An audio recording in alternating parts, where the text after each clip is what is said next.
estimados todos, muy buenas tardes. Soy Franco Norero, CEO de la Latam Business Conference, y para mí es un placer contar con este panel de expertos que vamos a hablar hoy día sobre interoperabilidad de la historia clínica, de la teoría a la práctica. Sin duda es un tema muy relevante tanto en Colombia como en otros países de la región, y aquí tenemos gente que ha trabajado en diferentes latitudes de nuestra América Latina, y agradecer también a los más de 600 registrados que se registraron a ver esta actividad. Sin más preámbulo, quiero conceder la palabra a René Prieto, que va a moderar la sesión. Él es gerente de negocios de InterSystems, y contigo, René, le dejo la palabra. Ok, bueno, gracias Franco. Pero antes que nada quiero agradecer y dar la bienvenida a nombre de InterSystems a este conversatorio. Como decía Franco, el propósito es poder tener una charla tranquila, relajada, ¿no es cierto?, que nos ilustren aquí nuestros invitados respecto a lo que es la implementación de la historia clínica interoperable en Colombia. Como dijo Franco, mi nombre es René Prieto, yo soy gerente de negocios para salud de InterSystems en la región. Solo me quiero tomar un minuto para contarles lo que es InterSystems. Nosotros somos una empresa global con base en Estados Unidos que hace más de 43 años desarrollamos soluciones informáticas para salud, para el apoyo a todo el proceso, ¿no es cierto?, que tiene que ver con las IPS, las EPS, el sistema público de salud, desde soluciones específicas para clínicas, hospitales, ambulatorios, hasta llegar a, ¿no es cierto?, integrar procesos entre prestadores, pagadores, aseguradores, redes regionales y redes nacionales de intercambio de información clínica. Hoy día la tecnología de InterSystems está presente en más de 80 países y somos una de las empresas líderes del sector salud, referido por analistas como Gartner Group, como Forrester Research, IDC, KLAS, entre otros. En América Latina tenemos presencia en Argentina, Uruguay, oficina en Brasil, Chile, y recientemente, algo que nos tiene muy, muy contentos, una oficina hace unos pocos meses en Bogotá, Colombia. Así que estamos muy, muy contentos de estar empezando a trabajar en el mercado colombiano. Hoy día nuestra tecnología, como les decía, está presente en el proyecto de Historia Clínica Nacional de Uruguay, está en múltiples proyectos de interoperabilidad en el mundo, y en Chile, donde somos una empresa líder en el mercado de la salud pública y privada, con, yo diría, más de 50 hospitales y más de 100 ambulatorios con nuestra tecnología. Así es que eso les quería contar brevemente. Pero bueno, vamos hoy día a lo que nos convoca. Yo hace un par de días escuchaba a un amigo de la OPS, de Marcelo de Agostino, que para mí es una de los referentes en salud digital en la región, en una conferencia que comentaba que llevamos más de 20 años hablando de interoperabilidad y todavía no se puede avanzar mucho. Más de 20 años hablando de este tema. ¿Qué ha pasado? Principalmente, entre otras cosas, hemos estado centrados en soluciones hospitalarias de nicho, ambulatorias, al interior de las instituciones, fundamentalmente. Tampoco hemos tenido mayor apoyo, ¿no es cierto?, en cuanto a regulaciones que nos permitan avanzar, entre otros temas. Ha sido uno de los focos. Y hoy día, más que nunca, la interoperabilidad es el elemento clave que nos va a permitir saltar de la salud fragmentada que tenemos hacia una salud integral, hacia una salud conectada, ¿ya? Y al centro de todo eso está la interoperabilidad. ¿Y qué es lo que es la interoperabilidad? Más que hacer un tema tecnológico, ¿no es cierto? Es lo que nos permite la interoperabilidad, que nos permite, ¿no es cierto?, finalmente contar con información de distintas fuentes, integrarla, homologarla, deduplicarla, estandarizarla, y en forma oportuna que nos permita brindar mayor calidad y seguridad y oportunidad en la atención. En resumen, como dicen, tener una visión 360 del paciente, que permita tomar mejores decisiones clínicas con mayor seguridad y calidad. Y no solo para el equipo clínico, esto también tiene que ver con apoyo al gestor de la salud, al directivo, ¿no es cierto?, para poder hacer gestión poblacional, por ejemplo, y sobre todo y particularmente por integrar al paciente en el cuidado de su salud, hacer prevención proactiva. Sin interoperabilidad, las historias clínicas, con las historias clínicas nos dificulta mucho avanzar. Temas que hoy día se conversan mucho, como inteligencia artificial, machine learning, analítica avanzada, modelos predictivos, gestión poblacional, etcétera, etcétera, no van a poder ser explotados ni gestionados adecuadamente si no tenemos toda o gran parte de la información de un paciente. ¿ah? Como dice la antigua frase, más y mejor salud es más y mejor información, y al revés, más y mejor información es más y mejor salud. Y en ese sentido, el gobierno de Colombia está dando pasos bien interesantes trabajando en lograr la interoperabilidad del sistema de clínica electrónica a nivel nacional.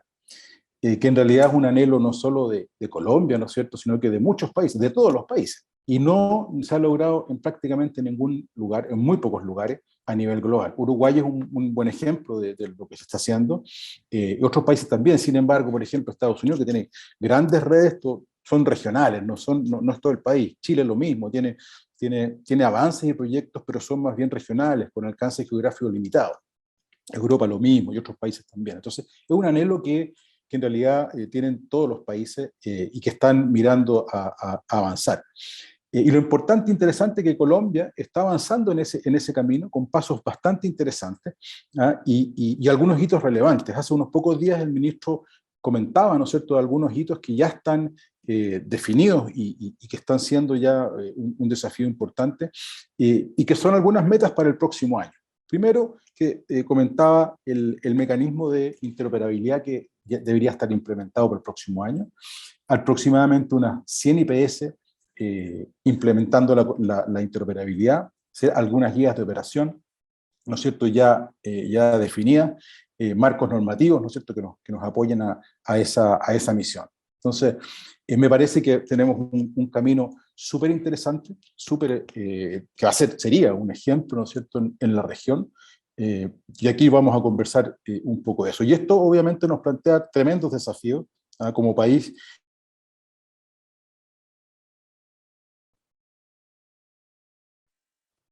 Y a esto lo que nos desafía es que unos tremendos invitados que van a dar las distintas visiones, la visión del prestador, la visión del que tiene que proveer información, la visión, ¿no es cierto?, del proveedor de tecnología, la visión desde el ministerio. Entonces vamos a mirar y conversar de estas distintas visiones y cada desafío que tiene cada uno de ellos y ver cómo, ¿no es cierto?, vamos a ir integrando y avanzando en esta gran iniciativa. Para eso tenemos invitados súper, como les decía, súper interesantes. Los quiero presentar, voy a sacar mis notas acá. Primero tenemos a la doctora Juani Álvarez, que ella es directora médica de la Clínica General del Norte. También tenemos con nosotros a Fernando Portilla, que él es consultor internacional en interoperabilidad, asesor del BID y del Ministerio de Salud de Colombia. También tenemos con nosotros al doctor Jorge Henao, que es director médico de la Clínica Medellín de Colombia. Y también está con nosotros Michael Larroca, que él es CEO de Ready Computing, que es una empresa internacional de soluciones de salud, que ha desarrollado hoy día los proyectos más grandes y exitosos de interoperabilidad en distintos países. Y ellos van a aportarnos con su visión, sus experiencias y su conocimiento, ¿no? La idea es tener una charla, más que sean presentaciones académicas, es hablar de experiencias concretas de cada uno de nuestros invitados y de visiones. Y bueno, y para eso a mí me gustaría partir conversando con la mirada tal vez del ministerio ahí de Fernando Portilla, que nos pueda conversar un poco de cuál es el mapa de ruta del ministerio y los principales desafíos que se enfrentan para cumplir estas metas, particularmente la meta del próximo año, ¿no es cierto?, y los siguientes, y entender un poco en qué está y cómo ven ese avance. Así es que, Fernando, si estás por ahí. Claro que sí. Bueno, muchísimas gracias, René, y bueno, muchísimas gracias a toda la organización de este panel y a mis compañeros y colegas. Bueno, comentarles un poquito de lo que se ha venido, un poco, como lo decía René, hace un par de semanas fue en la Andicom, el ministro nos contaba un poco de la estrategia para llevar a cabo los proyectos el proyecto de interoperabilidad en el país. Hay como dos normativas básicas, una la reciente, la de este año, que se llama la 866, que es una norma que identifica los datos y se tiene una previa con relación a un marco general de historia clínica en el país. y un poco lo que se está buscando ahora es llegar a su implementación, ¿cierto? Hacia procesos implementables, como lo que decía René.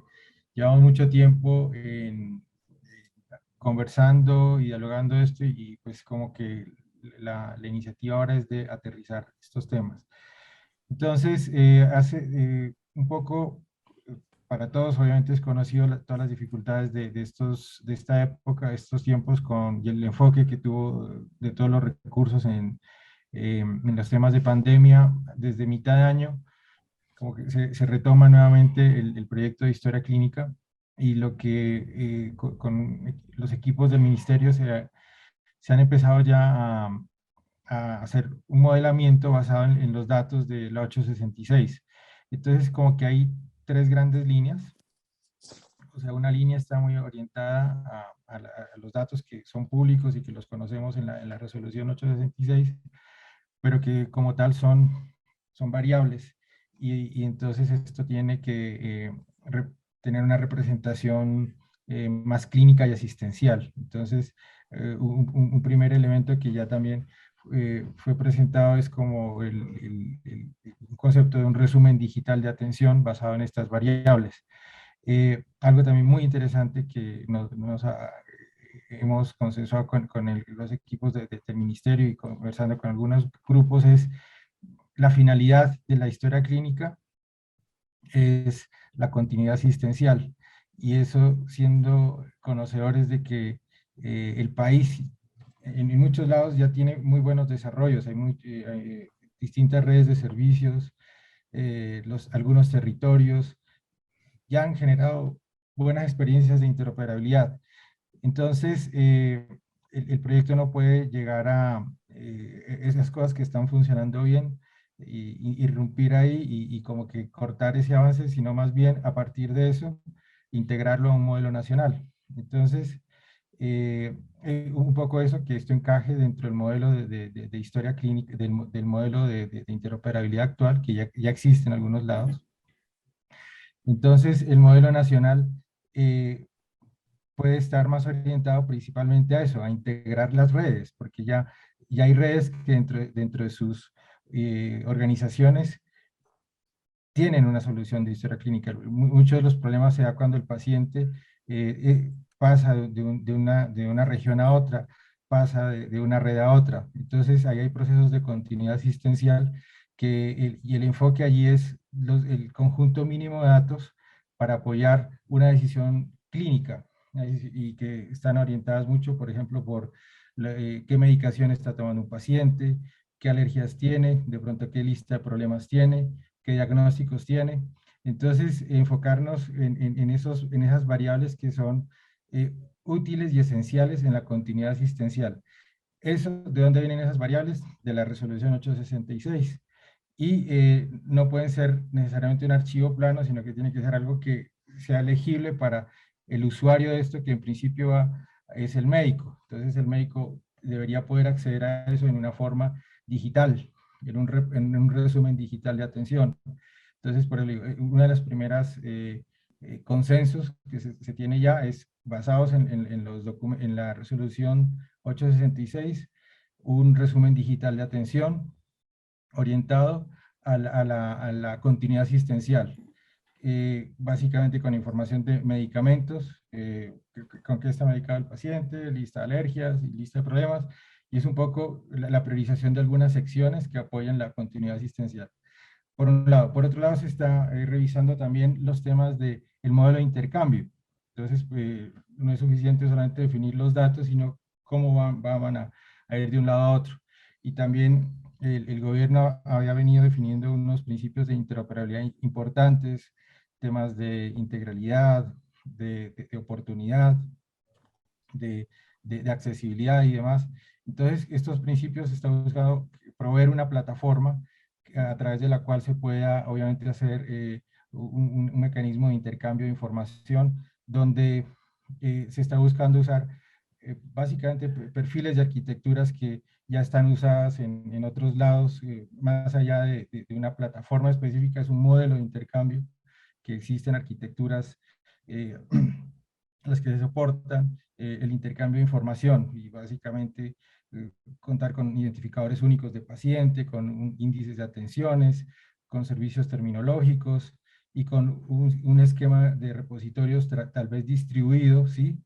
Pero de pronto en la nube, ¿no? Entonces una nube privada que se pueda proveer al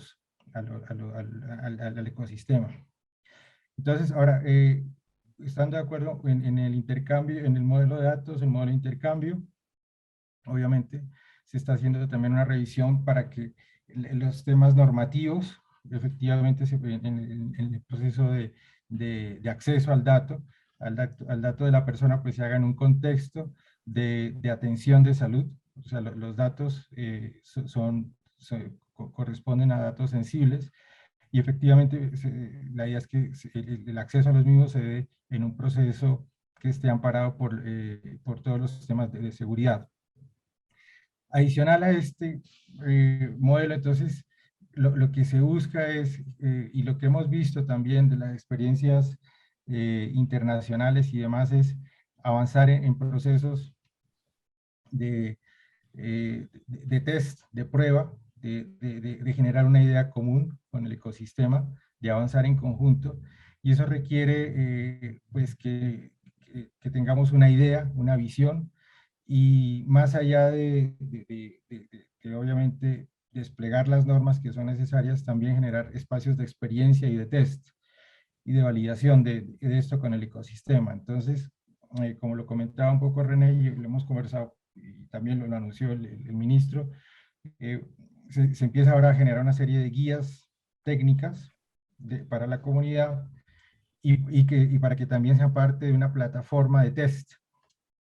Se busca que tenemos ya regiones en el país que tienen interoperabilidad, por ejemplo, Bogotá, Cundinamarca, tienen experiencias interesantes. Entonces, queremos hacer una prueba interna con Bogotá y Cundinamarca en el primer trimestre del 2022, validar muchos temas de esta plataforma y lanzar una conectatón durante el primer semestre. Es un poquito lo que comentaba René. Entonces, en principio hablábamos de 20 organizaciones. El señor ministro quiere que podamos tener muchas más organizaciones que hagamos una prueba de conectividad, usando las guías, usando la plataforma, usando casos de uso de historia clínica compartida entre distintas redes. Entonces, con esto definir un poco, validar el modelo de datos, validar el modelo de intercambio y que planteado un plan de adopción hacia los siguientes meses y años, porque sabemos que pues tenemos distintas asimetrías en el país, tenemos condiciones de infraestructura óptimas en algunos lados y tenemos muchas necesidades también para fortalecer en territorios y en ciudades. Entonces, la verdad que como que somos conscientes de eso y también hay un plan, pues está buscando hacer también un acompañamiento con COMPES Nacional en Salud Digital y demás, para que se puedan acompañar, fortalecer los procesos de adopción que con seguridad pues va a tomar un tiempo amplio. Pero en general es eso, o sea, empezar con definiciones específicas orientadas un poco a los datos que les comenté, generar una experiencia en una conectatón el próximo semestre y con base en esos resultados avanzar en un plan de adopción. El enfoque, como lo dije, continuidad asistencial. A veces pensamos mucho, y es cierto, los datos de historia clínica en un momento pueden ser fuente para muchos procesos analíticos y demás, pero si el enfoque es, creo que no despegamos totalmente si no enfocamos los esfuerzos en que esto debe servirle al paciente en el momento de encuentro con el prestador y al médico para que tome una decisión más acertada. Entonces, en general un poco eso, ¿no? Y con seguridad, pues, de parte del ministerio se van a hacer actividades propias en las cuales obviamente el ecosistema, pues, espera que participe. Perfecto, o sea, deberíamos pensar en que aproximadamente en enero poder empezar a tener algunos inputs, ¿no es cierto?, por parte de ustedes, donde ya puedan las instituciones IPS que tú comentabas comenzar a prepararse, a empezar a hacer, ¿no es cierto?, y involucrarse en las pruebas, entiendo. Efectivamente, sí. Excelente, excelente. Ahí vamos a tener que hacer otro webinar para mostrar todo esto. Está súper interesante, súper interesante. Bueno, si bien es cierto, esa es la visión del ministerio, digamos, o del regulador, la idea también es poder entender de lo que ha dicho y lo que ha comentado Fernando, la visión pero desde el punto de vista del prestador, del que va a tener que, ¿no es cierto?, conectarse, entregar esa información, va a estar, ¿no es cierto?, sometido a los reglamentos, ¿eh? Y ahí me gustaría preguntarle al doctor Henao, ¿cuáles son, del punto de vista del prestador, digamos, los desafíos que ustedes ven, los desafíos que ustedes ven en ser actor de esta tremenda iniciativa? Buenas tardes. Bueno, los desafíos para nosotros como prestadores en este tema, yo creo que los hay de todo tipo. La experiencia de historia clínica electrónica en una institución de salud tiene muchísimas implicaciones. Tiene implicaciones de costos que son importantes porque para nosotros el tema de conectividad y de recursos de sistemas se convierten en una herramienta para muchas personas en el día a día. Una historia electrónica tiene implicaciones desde el personal, no solamente el personal médico, sino el personal de enfermería, por ejemplo, el personal del servicio farmacéutico, y ni hablar pues de todo el tema de la parte administrativa, que es como todo el tema de respaldo para todos los demás procesos, hablando solo de los asistenciales, solamente, por ejemplo, la estadística, y sin hablar de todos los temas de facturación y unos temas importantes al respecto. En ese desafío es, empezando por allí, ¿qué implica para una institución de salud hacer todo un tema de interoperabilidad en el que a veces incluso va a ser menos tangible el tema de lo que nos cuesta, en qué se va a reflejar y a dónde vamos a terminar en todo lo que tengamos que hacer en una inversión para tener interoperabilidad? Es claro, y como dijo Fernando, y estoy de acuerdo, aquí el beneficiado tiene que ser el paciente. El principal y el centro de esto tiene que ser el paciente. Y en esa medida creo que las instituciones de salud estamos dispuestos a hacerlo, pero creo que es importante tener en cuenta que implica desde lo económico una institución de salud hacer todo este tipo de tema de interoperabilidad. Desafío 1. Desafío 2. Hay un interrogante que siempre ha habido con el tema de historia clínica en el tema de interoperabilidad. Yo creo que los pilotos que ha habido de interoperabilidad generalmente han sido entre aseguradores y prestadores, y allí el tema es cómo juega el papel el asegurador, o llamémoslo el que sea, un tercero, incluso puede ser una entidad de control gubernamental, en el acceso a la historia clínica y a datos sensibles, porque el tema más importante es la información clínica de a quién va a tener acceso a ella, porque la trascendencia de esto es muy importante, es demasiado importante. ¿Quién puede acceder a ella y con qué fin? Obviamente, siempre lo veremos con el fin más adecuado, hacer trazabilidad de un paciente. Yo creo que hay elementos súper valiosos, además de saber lo que el paciente muchas veces ni sabe decir, es cuál es su diagnóstico, a qué lo mandaron a esta institución, qué medicamentos toma. Los pacientes muchas veces no saben ni la mitad no recuerdan ni la mitad de los medicamentos que toman, pero hay cosas mucho más de fondo y que los aseguradores están, para todos es importante, en especial para los aseguradores y el sistema. ¿Qué exámenes ya le han hecho? Y poder tener acceso a ellos. Entonces, a un paciente, y yo creo que estamos hablando de la realidad de todos, a veces le hacen una resonancia nuclear magnética, supongamos, de una cadera, de cráneo, 3 en un mes, para lo mismo. Solamente que el que la necesita nunca tiene acceso a la que ya le hicieron. El paciente no la tiene, no hay acceso a la plataforma, no hay un visualizador para ver el estudio, ni siquiera en un equipo en el consultorio. Entonces, pero la interoperabilidad, ¿qué llegaría a decir? Que esto es lo más fabuloso para la atención de un paciente.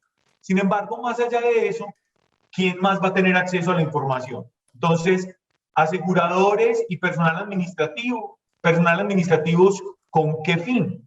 ¿Para qué y con qué capacidad de manejo de la información que allí se encuentra? Tener acceso a resultados de pacientes que tienen una sensibilidad importante como resultados de un VIH, resultados de un trauma con un accidente, con unos antecedentes para una negación de un servicio, una póliza y un seguro. No hablemos de salud, porque en salud en Colombia no se está renunciando, por lo menos en la seguridad social, pero para negarle a una persona un seguro de vida, para no hacer un reconocimiento de un seguro en algún caso, allí es donde yo pienso que la interoperabilidad amplía el espectro de tener acceso a una información muy valiosa para la atención del paciente, pero ¿dónde va a estar la seguridad y la tranquilidad del manejo ético y adecuado de la información? Eso me preocupa. En un aspecto similar como ese de lo legal, es entonces, ¿quién es el responsable y el depositario de la información que entra en la interoperabilidad? Porque entonces, ¿quién es el responsable de la seguridad? Que si yo aporto una información, ¿dónde queda esa información? ¿Quién va a tener la reserva? Y si se violase la reserva de esa información, ¿quién va a ser el responsable de haberla custodiado adecuadamente? Si está precisamente en un proceso de interoperabilidad. Y finalmente el otro desafío, y creo que no debemos sino preguntas, pero de verdad pienso que es maravilloso tener interoperabilidad, pero los desafíos son más inquietudes y preocupaciones. Hay un tema que se convierte en importante a la hora de la interoperabilidad, y es, si la vamos a hacer y ya teníamos reglado y reglamentado una historia clínica electrónica, la homogenización de la información va a ser lo más complejo. Todos usamos términos diferentes. He visto en la legislación hay temas muy importantes allí, pero creo que este es un proyecto de muy largo aliento, porque cuando empezamos a hablar de historia clínica electrónica, desde ahí debimos haber empezado a trabajar eso. Entonces es que todos, cuando vamos a clasificar los pacientes por sexo, lo llamemos femenino, masculino, o hombre o mujer, empieza a ser en un dato tan sencillo como ese, una dificultad grandísima que a la hora de la interoperabilidad. Entonces, en esto debimos haber empezado a trabajar hace mucho tiempo. Ya está así, ya lo hemos empezado a trabajar así. Esa es una parte que me preocupa para un proyecto tan importante. Entonces, creo que los retos son muchos y enfatizo, me parece que es un proyecto importante, fundamental, estoy de acuerdo y lo apoyo, pero creo que las inquietudes todavía son muchas y estamos dispuestos a trabajar. Perfecto. Sí, efectivamente, hay muchas inquietudes. Yo creo que también hay preguntas que están llegando, las vamos a juntar y responder después, que tienen que ver con inquietudes. Yo creo que hay muchas cosas que todavía no se han publicado, que se van a responder y todavía se están trabajando, así que ahí después, Fernando, si tenemos tiempo, nos va a responder, y si no, igual vamos a después enviar las respuestas por algún medio. Así que efectivamente, como dice el doctor Jorge, si bien todos estamos impulsando esto, hay un conjunto, ¿no es cierto?, de consultas, de desafíos que tenemos que resolver aún. Es un proceso largo, no es fácil, los países que han emprendido lo saben, es un proceso largo, no es fácil, pero sin duda hay que hacerlo sí o sí, no hay escapatoria, por así decirlo. Pero sí me gustaría tener otro punto de vista desde los prestadores, digamos. Es con la doctora Juani Álvarez, ¿cierto?, que es directora médica de la Clínica General del Norte, y tener su visión también respecto de la importancia, beneficio, desafío, ¿no es cierto?, de participar en este proyecto. No sé si está por ahí la doctora o... Hola René, la doctora está con Sí, problemas de conexión y se bajó. Siga y yo voy a coordinar para que perfecto. suba Bueno, nuevamente. sí, perfecto. Después lo podemos subir para obtener su visión. De acuerdo. Entonces, bueno, dejamos ahí el espacio para posteriormente incorporar a la doctora. Entonces, ya teniendo una visión del prestador, sí me interesa también poder contrastarlas con otra visión que son por dos lados, digamos. Por una parte, la visión del proveedor de tecnologías, del desarrollador, ¿no es cierto?, de software, y al mismo tiempo, que como tenemos acá a Michael, tener el conocimiento y la experiencia que él nos puede contar respecto de proyectos de interoperabilidad de este estilo que él ha desarrollado exitosamente en distintos países. Yo creo que ahí hay algunas claves del éxito y temas que son muy relevantes que él nos comente como lecciones aprendidas, entre otras cosas. Así es que me gustaría conocer, Mike, un poco cuál es la visión desde el proveedor, digamos, y algunas experiencias que nos puedas comentar respecto, ¿no es cierto?, de los elementos claves y lecciones aprendidas de estos grandes proyectos de interoperabilidad. Ahí nos interesa cómo partir, por ejemplo, una institución, cómo partimos y qué tenemos que tener en consideración, etcétera.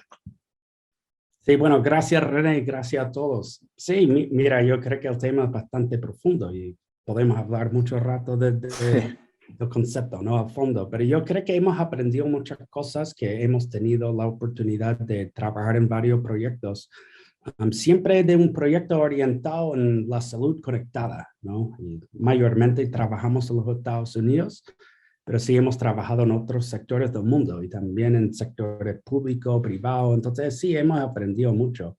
Yo creo que más que nada, y a lo mejor con el riesgo de repetir un par de cosas que he escuchado ya, pero yo creo que como la gente que implementa las soluciones, se entrega las soluciones, yo creo que todo empieza con una metodología de implementación.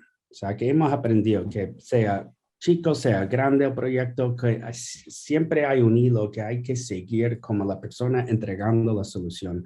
Y todo empieza con una etapa de descubrimiento. O sea, que tener que entender los casos de uso, los problemas que queremos solucionar, como los requisitos que pueden ser funcionales, pueden ser técnicos, las capacidades de los participantes. Eso también es muy importante, porque si tenemos una red conectada con, no sé, 100 de organizaciones, que ahí encuentras fácilmente que algunas son más avanzadas que otras. Algunas ni tienen ficha electrónica, algunas están manejando papel aún, y otras están más avanzadas, tienen ficha electrónica, pueden integrarse con más organizaciones usando estándares. Pero esa es parte del descubrimiento, porque nosotros tenemos que, primero que nada, hay que encajar el proyecto y entender qué tenemos frente a nuestro. Y una vez que encajamos el proyecto, o definimos el alcance, digamos, que tenemos que entrar en la etapa de diseño y planificación. Ya empezamos, mira, como una persona técnica, siempre voy para allá, pero yo creo que hay que empezar con la arquitectura conceptual. O sea, que la mayoría de nosotros creo que somos personas visuales. Hay que tener una imagen que nos guía durante toda la implementación. Esta arquitectura grande que cumple todo, que muestra la imagen, la foto, digamos, de la solución. De ahí empezamos a profundizar. Empezamos con la arquitectura física, digamos, donde vamos a tener los servidores, literalmente, cómo vamos a asegurar el tráfico entre los servidores y cosas un poco más de sistema. Después empezamos a llegar a los entregables, y esto he aprendido que es sumamente importante. Hay que saber qué son los entregables, qué son los productos de trabajo, y normalmente eso coincide con el contrato mismo, que hay que saber como implementadores tiene que entregar ciertas cosas y cumplir con el contrato, cumplir con los objetivos del proyecto, y de ahí podemos trabajar con un desglose de trabajo, un plan de proyecto, un plan de recursos humanos, o sea, quién va a hacer el trabajo, cuáles son los roles y dedicación y esas cosas, qué es el plan de validación, qué es el plan de aceptación. O sea, que normalmente como en nuestra posición, en algún momento entregamos la solución y alguien tiene que formalmente aceptarla y decir, sí, cumple con los objetivos, cumple con el contrato. Entonces siempre tenemos ese guía. Y siempre nos manejamos con unos indicadores de éxito. He aprendido también que eso es muy importante, que hay que definir éxito en un proyecto. Que he visto proyectos que unos trabajan por años y al final nunca termina el trabajo, nunca se levanta la solución. Entonces hay que tener una forma de medir el éxito, definirlo, entender cuáles son los indicadores que guía al equipo de implementación. Y una vez que tenemos todo esto, podemos recién empezar a hacer el desarrollo. Ahí estamos desarrollando o creando las interfaces de ingreso, de salida, las normalizaciones de los datos, el trabajo semántico, que es bastante difícil, o sea que hay algunos conceptos que se representan diferente en diferentes sistemas y hay que mapearlos y entender cómo manejarlos, implementar o configurar las políticas de privacidad y seguridad y confidencialidad. También país por país, esas normas son diferentes. Entonces nosotros tenemos que entender las normas e implementar las normas, ¿no? Crear los modelos de datos, pero ahí estamos realmente haciendo trabajo. Y el concepto es el siguiente, es levantar la plataforma, hacer todas las integraciones con el fin de recompilar un solo resumen clínico para cada paciente en el país. Y una vez que tengamos la infraestructura puesta, podemos publicar los APIs, ya tener los consumidores, las aplicaciones, la innovación que va a usar estos datos integrados y hacer flujos de trabajo integrados. Porque es un tema integrar los sistemas, es un tema muy técnico, pero el fin para mí es que vamos a tener usuarios finales que están usando estos datos y están usando estos datos de forma integrada y está afectando su flujo de trabajo. Y que ahora tenemos los clínicos trabajando en un flujo de trabajo con un trabajador social, ¿no? Con las aseguradoras. Entonces estamos influyendo el flujo de trabajo que el usuario experimenta. Al final de este desarrollo, entramos en la fase de validación y eso sigue lo que dije antes, que hay ciertos criterios que hay que aceptar formalmente. Entonces, tiene que validar que está funcionando. Eso quality assurance, como decimos, ¿no? Tiene que validar que está funcionando, que cumple con los requisitos y hace todo lo que pretende de hacer, ¿ya? Y una vez que pase esta validación, recién estamos entrando en la fase de despliegue. Ya tenemos que capacitar a la gente. Eso es muy importante, que hay que tener estas personas que son los super users, nuestras contrapartes en la implementación, que vamos a capacitar, transferir el conocimiento, que eso es sumamente importante. Una vez que ellos estén capacitados, que podemos poner la solución en vivo y vigilar el sistema, poner el servicio de apoyo técnico y mesa de ayuda y mantenimiento y actualización del sistema. Pero eso es un marco. Más que nada quería compartir con ustedes como yo creo que un marco de implementación que nos ha servido en muchos proyectos. Y yo creo que por lo menos a lo mejor comento un par de proyectos que tenemos en los Estados Unidos. Yo creo que el proyecto más grande que tenemos, que junto con InterSystems, que hemos implementado la red conectada para los veteranos del país y sus familias. Entonces es una población de pacientes mayor de 11 millones de personas Tenemos 11 millones en el índice maestro de pacientes y el fin del proyecto es poder crear o generar un resumen clínico para cada veterano en el país. Y también este resumen clínico sirve no solamente a los doctores que están dentro de la red de los veteranos, o sea que son más de 170 hospitales. Es gigante la cadena, más de, no sé, 1,100 clínicos en la comunidad, que es gigante. Pero más que, además, tenemos que integrar esos datos de los veteranos con más agencias federales, que es interesante, el Departamento de Defensa, por ejemplo. Pero también tenemos que cruzar líneas entre el sector público y el sector privado y compartir los datos de los veteranos con, no sé, una cadena de salud en el sector privado, como Mayo Clinic o más cadenas que son grandes. Entonces, es un proyecto grande que esta metodología que mencioné antes nos ha servido hasta con un proyecto así de alcance, así grande. Y no sé si hay algo que dejo con todos ustedes, es que hay que seguir una metodología así para tener éxito y definir qué es el éxito y marchar en ese camino con toda la gente ahí siguiendo.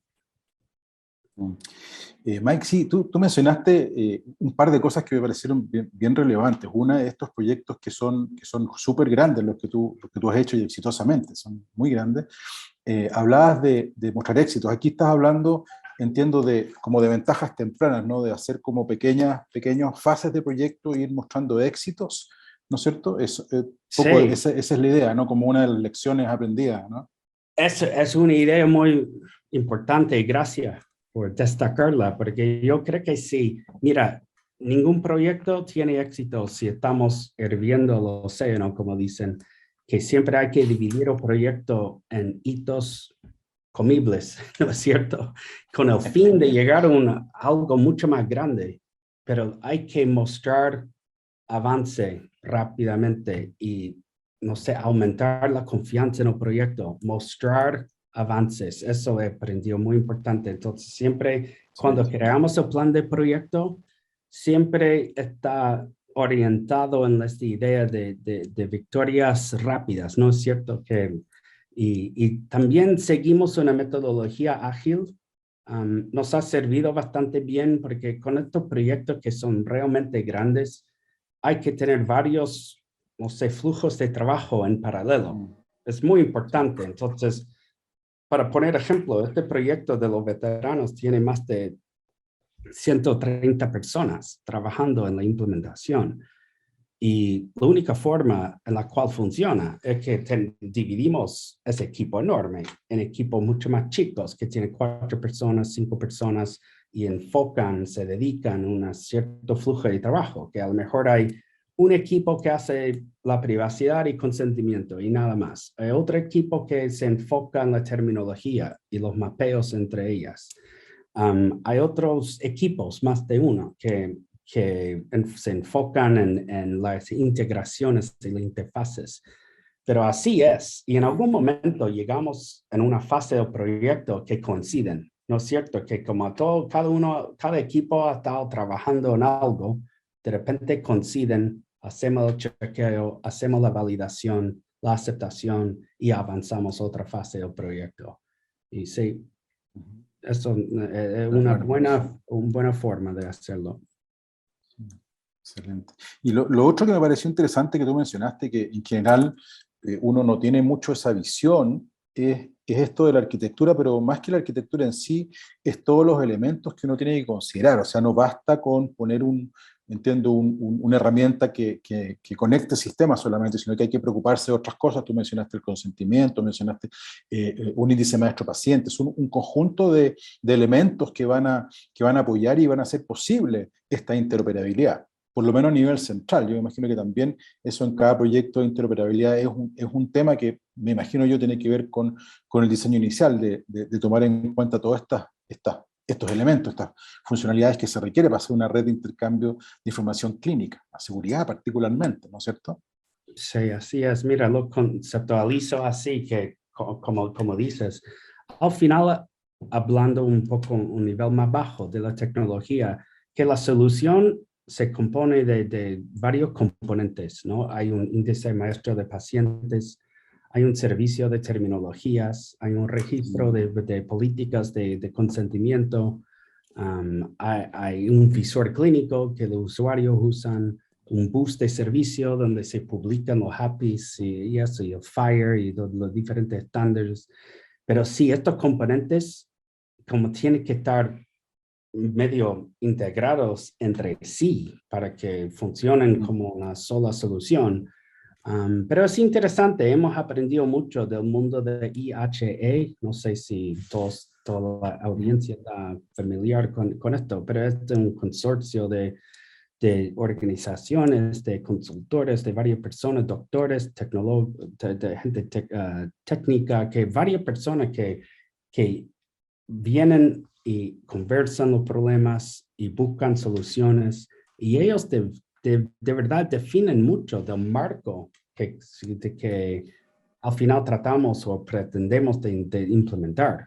Y mira, nosotros en nuestros proyectos enfocamos en la tecnología de InterSystems y nos ha servido muy bien porque cumple con los estándares. También los componentes, hay varios porque el sistema al final es federado, ya, porque hay muchos hospitales, muchos clínicos, entonces la base de datos está federada, pero igual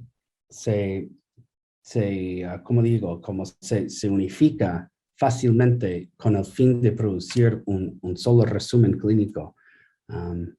Pero sí, es parte de la implementación, de integrar los componentes internos, los componentes afuera y crear una solución viable. Perfecto. Gracias, Mike. Ahora tenemos de vuelta a la doctora Juan y tenía algunos problemas de conexión, así que aprovechemos que está acá. No sé si todavía está con nosotros o tenemos todavía algún inconveniente. Doctora, ahí está. Hola, estoy con ustedes, sí. Sí, Sí, son cosas de la tecnología. cosas de la tecnología que nos pasan. Bueno, no. Y acá, doctora, Sí, te escucho, lo escucho. no, solo comentar que estábamos conversando respecto a cuál era la visión, ¿no es cierto?, en términos de desafíos y beneficios desde el prestador que va a tener que, ¿no es cierto?, subirse al carro, como decimos en Chile, subirse al carro, ¿no es cierto?, la interoperabilidad. ¿Cómo ven ustedes desde la Clínica General del Norte este desafío? Sí, para nuestra organización es un desafío porque el concepto de interoperabilidad es un concepto que ya viene desarrollándose con todo el tema de la transformación digital a nivel mundial. Entonces, si vemos experiencias exitosas como en España, Unión Europea, Estados Unidos, también vemos países que están trabajando por esa interoperabilidad entre estos, Argentina, Uruguay, Colombia. Colombia ha tenido, bueno, algunas experiencias que ya han comentado en Cundinamarca, Bogotá, pero creo que la situación epidemiológica de la pandemia por COVID motivó y aceleró las decisiones del ministerio para poder fortalecer todo lo que es interoperabilidad y transformación digital en esa unión del Ministerio de Protección Social con el TIC, con el Ministerio de Tecnología y Sistemas de Información. Entonces, yo pienso que el reto más importante en interoperabilidad, tanto para prestadores como para aseguradores, digamos en Colombia y que también podemos proyectar en otros sistemas de salud, es que no podemos olvidar que la interoperabilidad constituye o está constituida por unos pilares que deben asegurar el aspecto técnico, es decir, cómo van a cambiar los datos entre las máquinas que los prestadores o aseguradores vamos a usar, el aspecto semántico, cómo va a ser ese idioma, vamos a usarlos, por ejemplo, en Colombia, los CUMS, el CIE-10, cuando yo estoy en mi hospital, cómo voy a homologar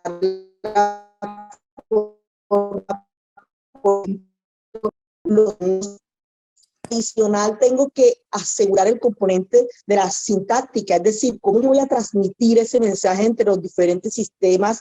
Y por ahí veía una pregunta que hacía alusión a las zonas rurales. Exacto, esta parte sintáctica y técnica en las zonas rurales, aunque Colombia ha avanzado mucho en conectividad a nivel nacional. ¿Cómo hacerlo para que sea fundamentado en estándares y en normas ISO que me den la tranquilidad que la información que nos estamos transmitiendo entre prestadores y aseguradores va con toda la seguridad y va a cumplir el principio de confidencialidad?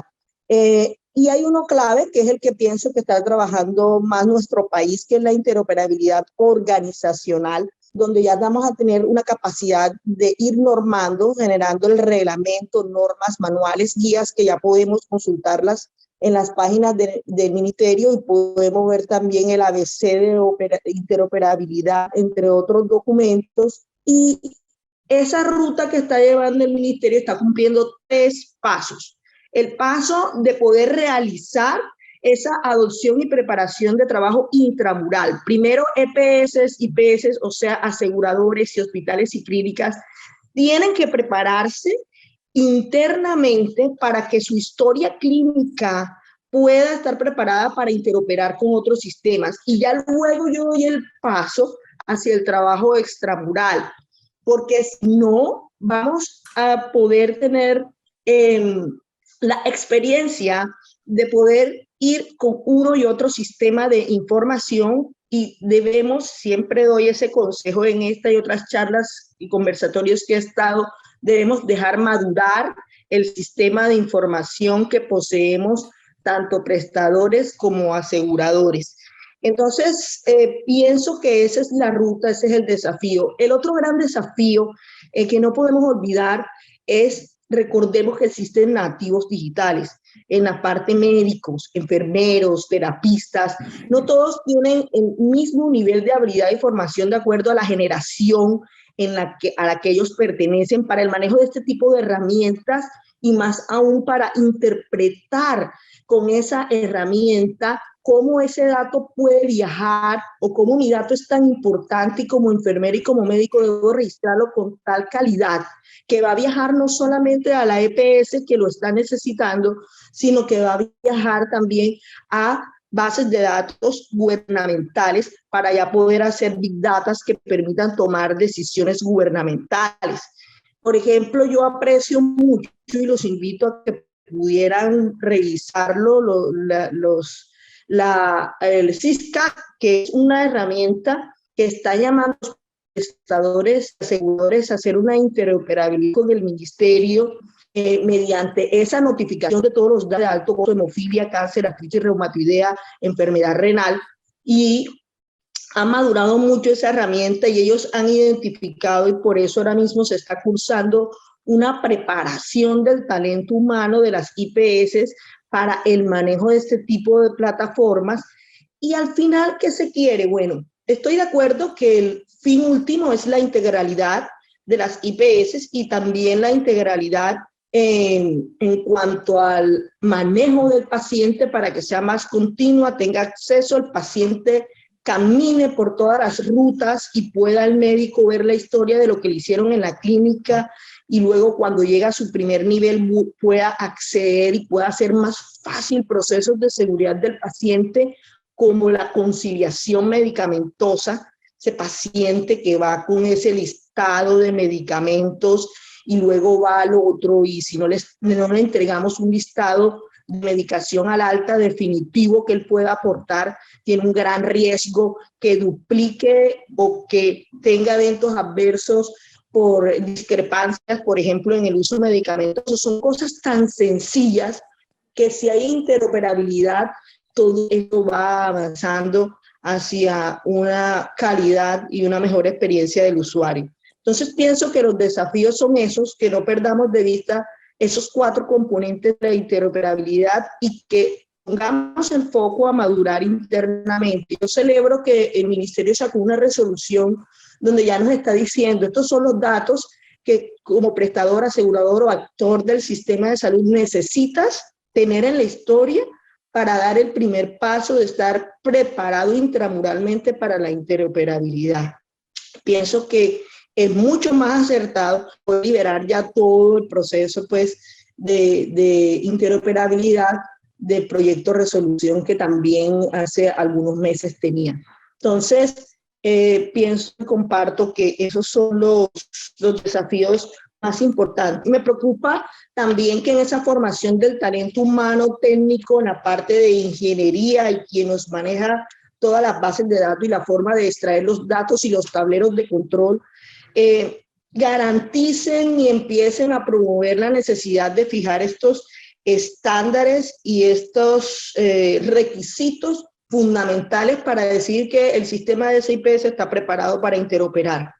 No es fácil, la interoperabilidad se puede lograr, pero tienen que cumplir todas estas fases y la más importante es la preparación interna. En la experiencia institucional, pues nosotros ya migramos a una historia clínica única en los diferentes niveles de atención que nos pueda facilitar.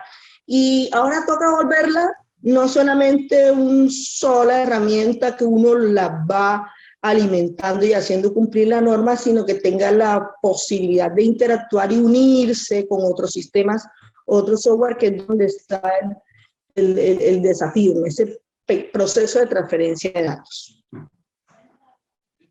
Excelente. Gracias, doctora. Yo creo que de todos los apuntes que he tomado y todas las consultas que han llegado, este es un tema que claramente está importando a mucha gente. Podríamos hacer un conversatorio como de muchas horas, porque en realidad hay una cantidad gigantesca de temas. Yo creo que vamos a tener que ver cómo estamos muy cerca de la hora. Vamos a tener que ver ahí, Franco, tú me ayudas, vamos a tener que ver cómo responder las preguntas, que hay muchísimas, cómo hacérselas llegar a las personas que las han hecho. Y en el tiempo que nos queda, me gustaría por lo menos partir con algunas consultas de acuerdo a al orden que han llegado. Una primera es para Fernando Portilla.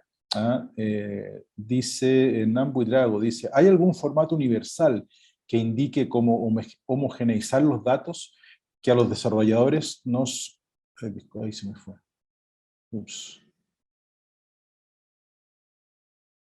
Se me perdió la... Denme un segundo y la voy a encontrar. Esa. Que los desarrolladores de los productos no es que me gustaría saber. Eso es. Sí, muy buena la pregunta y esa ayuda de pronto a encadenar un par de preguntas más que vi por allí, que bastante interesantes. Bueno, lo primero sí contarles que el ministerio formalmente, o sea, obviamente quiere hacer un proceso de divulgación y comunicación formal a través de los canales y mecanismos del ministerio. O sea,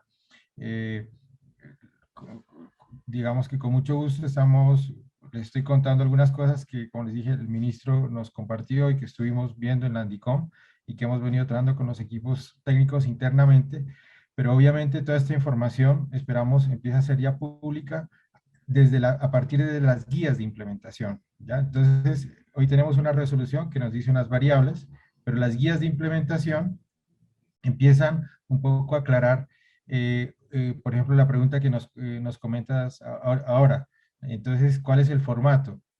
Entonces, claro, los RIPs fueron hechos hace 20 años y hace 20 teníamos los archivos planos, separados por comas. Hoy tenemos transacciones, apps y demás que se utilizan otro tipo de formatos. Entonces, ahí se va a especificar eso. Es una bajada de la resolución hacia los formatos actuales de intercambio, ¿cierto? Donde precisamente se identifica más allá de la variable cuál es el formato, el modelo y cómo se enviaría y a través de qué.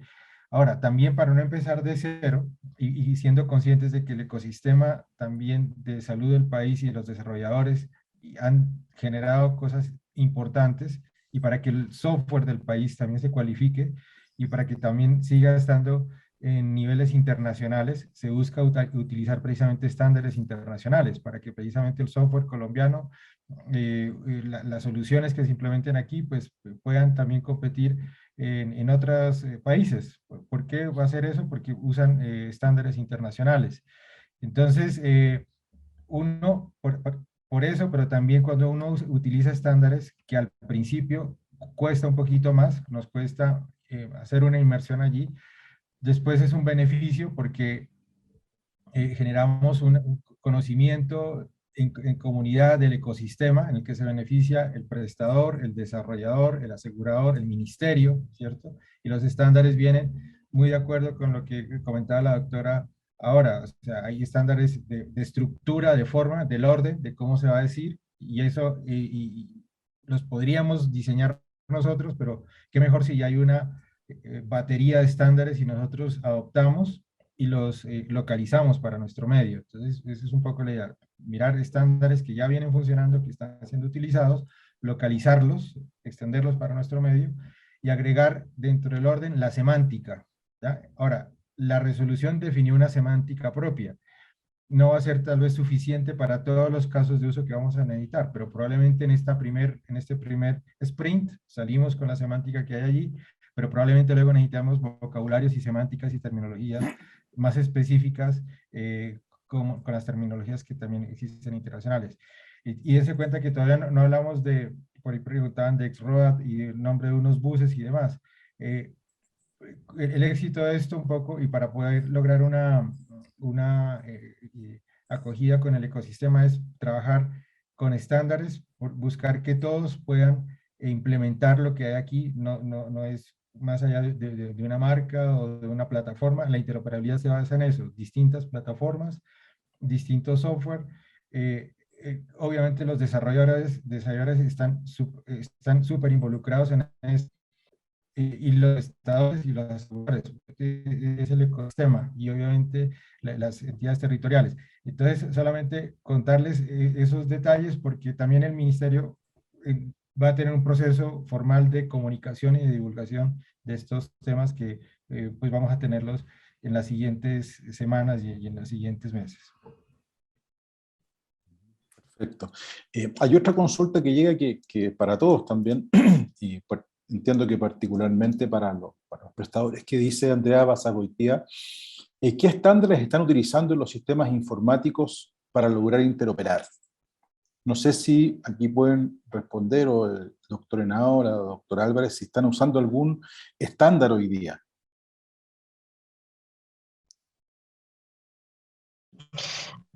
Ahora, los estándares que se usan o que son referentes para poder interoperar son aquellos que permiten o garantizan cumplir con el criterio de transmisión de datos. Hay muchos, hay el HL7, hay el FHIR que permite que se dé esa interoperabilidad. Recordemos que en Colombia estamos en una etapa de preparación intramural de los hospitales y clínicas para prepararse. Va un poco más avanzado el asegurador, que ya está generando portales, y el avance más importante del ministerio, me atrevo a decir, es el CISCAD, además del CISPRO, que ya nos acompaña hace mucho tiempo para el registro del RUAC, pero evidentemente estamos en esa etapa, y esa etapa incluye la formación o educación en todo lo que es digital, porque sabemos que en todos de acuerdo, repito, a la generación, hay diferentes grupos poblacionales que pueden necesitar un mayor refuerzo para el uso de este tipo de herramientas. También para seguridad de la información hay normas ISO que garantizan cumplir unos estándares para la seguridad de manejo de la información, y la resolución 866 ya empieza a dar enfoque de los datos mínimos en historia clínica. Entonces, muy importante tener en cuenta esto para la interoperabilidad. Perfecto. Hay una experiencia importante que podemos empezar a con hospitales, que es poder interoperar entre nosotros. Por ejemplo, hay hospitales que pueden interoperar su laboratorio clínico con su historia clínica sistematizada, o todos aquellos apoyos diagnósticos. Estos también tienen unos estándares particulares.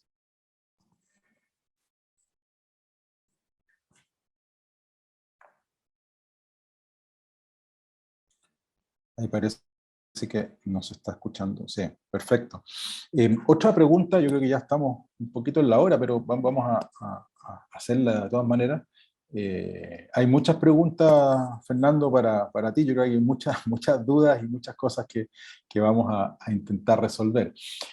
Una pregunta que también está aquí puesta dice Freddy Rodríguez, dice: la resolución 866 El primer segmento es las variables de identificación del paciente, que son un número considerable, y estas se interoperarán desde la EPS o deben ser capturadas únicamente desde la historia clínica asistencial. Dice, esto aumentaría el tiempo en front desk o en la consulta. Esta yo creo que es para ti, Fernando. Sí, a ver, fueron variables que se han venido consensuando, ¿no? Ahora, la mayor parte de estas variables ya son parte hoy de los sistemas de información de los GIS, que se dice que existen ya en muchas de las instituciones. Probablemente falte algún dato, pero los datos de identificación, los datos demográficos, la mayor parte de esos datos existen allí. Y obviamente lo que se va a buscar también es que esa información se coteje lo que comentaba ahora Michael, con un MPI, un EMPI nacional que nos ayude también con la identificación del paciente, ¿no? Porque incluso si ya se capturó una vez, no se debería capturar más veces, sino más bien es tener esos datos, tomarlos del Golden Record, de donde ya ya tengamos ese mejor registro de esos datos. Entonces, parte de esa información, mucha ya existe en los sistemas de información, y lo que se buscaría precisamente es no volver a capturar los datos que ya existen en algún sistema que se provea dentro del ecosistema, que incluso puede ser el mismo ministerio. Recordemos que el ministerio también tiene muchas fuentes y podría también incluso complementarse desde datos desde el mismo ministerio. O sea, el mismo ministerio puede ser también proveedor de datos de interoperabilidad para la IHC. Perfecto. Bueno, yo creo que estamos un poquito pasado el tiempo. Desgraciadamente, como decía, hay muchísimas consultas que yo creo que ahí vamos a ver cómo se las respondemos y las hacemos llegar. Como les dice, podríamos estar mucho rato aquí, muchas horas respondiendo preguntas, y la idea es poder ajustarnos al tiempo que habíamos estimado. Sin duda la conversación es súper interesante, da para mucho más, hay muchas consultas, mucho interés, obviamente. Así es que ahí, Franco, no sé si estás por ahí para poder ver cómo hacer, tal vez Acá tomar estoy, estas René. consultas que sean respondidas, ¿no es cierto? Y en un mail, como tenemos todo el registro de participantes, poder enviárselas eventualmente a todos, digamos, ¿no? Hacer un mail, no sé cómo lo ves, Franco. Claro, pues lo que podemos hacer aquí, bueno, ustedes ya compartí las preguntas a ustedes, las que van entrando con más con conclusiones o ideas que están relacionadas al tema. Yo creo que podemos ordenar un poco esas preguntas, dividir la respuesta por ustedes, y preparamos un informe y eso se envía a las personas que preguntaron o toda la base que en este caso se A todos, registraron claro. en la actividad. Solo para Sí, comentarles, tenemos más de sí. 600 personas registradas, y online alcanzamos casi a 250 personas que nos estaban asistiendo. Porque yo creo que muchas respuestas van a ser interesantes de conocer para todos, entonces sería bueno.